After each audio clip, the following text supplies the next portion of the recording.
मागील वर्षी आंबोली येथे एक गाणं म्हणलं होतं माझ्या पर्यटन ग्रुपच्या टीम सोबत. आज एकटा आहे पण मग ते गाणं म्हणायचा जो मोह आहे तुम्हाला आवडत नाही. आज म्हणतो ते गाणं. हिरवा निसर्ग हा भोवतीने जीवन सफल करा मस्तीने मन सरगम छेडा रे जीवनाचे गीत गारे धुंद वारे ला ला ला ला ला. नवे पंख पसरा उंच उंच लहरा नवे पंख पसरा उंच लहरा फिर फिर जारे गीत गारे धुंद वारे ला ला ला ला.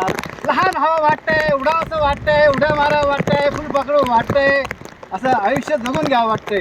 खूप असा छान असा हा निसर्ग खूप असा मस्त एन्जॉय लाईफ एन्जॉय स्वर्गाचा अनुभव. पर्यटन टीम चला सुरुवात करू. लवकर जायचं आहे आपल्याला फिरायला. आता 2-3 महिने आपल्याकडे उरले. आता फिरायला निघायचं आहे ना. चला करूया फिरायला सुरुवात. चलो.